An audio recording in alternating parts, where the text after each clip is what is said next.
It is Sunday, March 9th, 2025, 643 Talk. I'm Luke. Thank you for joining me tonight. Kind of wanted to talk about a few things. First up, fortunately, a couple injury updates. First up, Francisco Alvarez. He fractured a bone in his left hand while taking batting practice Saturday. He is set to undergo surgery tomorrow, Monday, and he's expected to be out 6 to 8 weeks. So I guess once opening day starts, it might be a month until the Mets get Francisco Alvarez back. When he does get back, you might even expect him to DH for a little bit before going back to catcher. But Francisco Alvarez, 6 to 8 weeks for the Mets. Next up, Jurickson Profar. He was removed from the game March 8th with a jammed left wrist.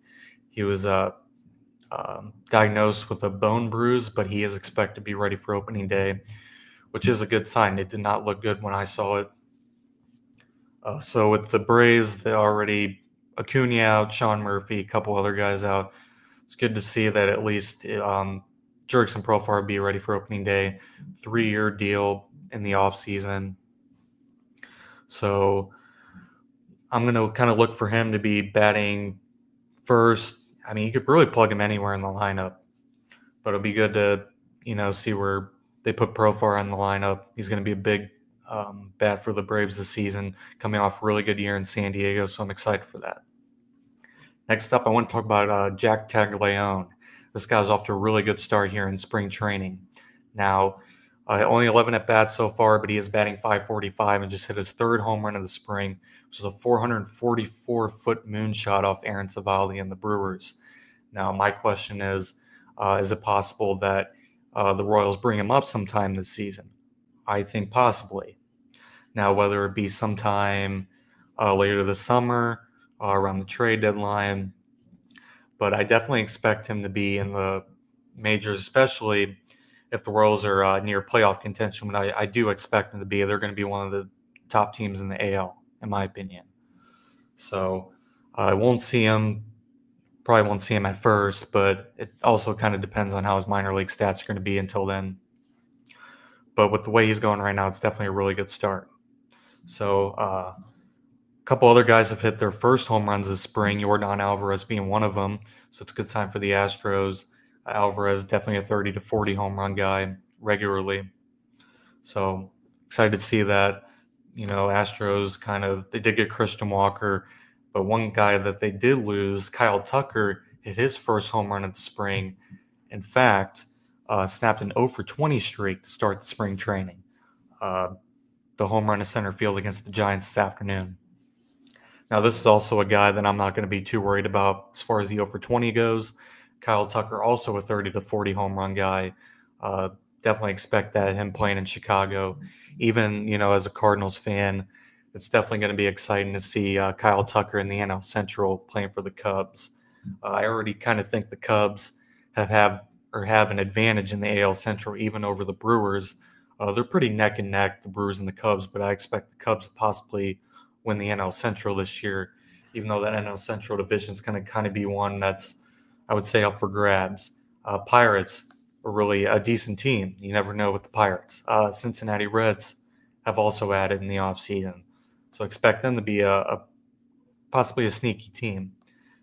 Cardinals, not much to say on the Cardinals, but you never know. It's baseball. But I expect the Cubs to be at the top of the NL Central this year. Kyle Tucker, as well as all the other moves the Cubs made. They made some trades, free agent signings, a couple of veterans. So, yeah, pretty excited for the Cubs this season. Next up, my craziest MLB stat of the video. This one's pretty wild. Now, Hack Wilson, back in 1930, he currently owns the single-season RBI record with 191, again, back in 1930.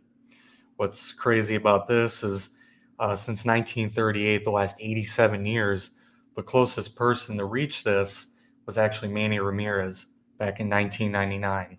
He had 165 RBIs that season, and he was still 26 RBIs off Hack Wilson's record.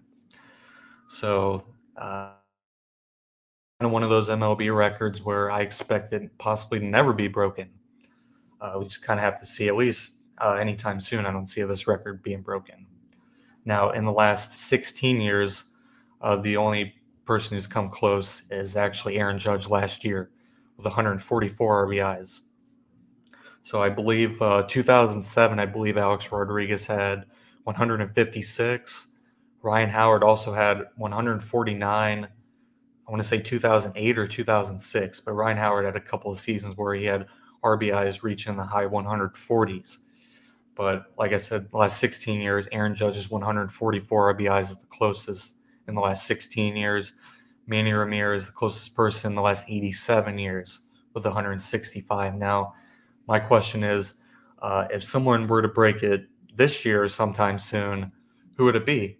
Shohei Ohtani, Aaron Judge, Juan Soto, Gunnar Henderson possibly, or one of these prospects like Jac Caglianone? It's possible, but I don't think so, in my opinion.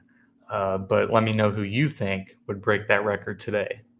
Like I said, this is a record that could, but I think it might end up going under that classified unbreakable records. So that's all I got for tonight. Vinny should be back Tuesday, and he's got a lot of stuff that he wants to talk about, so I'm looking forward to that. So this is 643 Talk. I'm Luke. Thank you for joining me tonight. We'll see you on the next episode.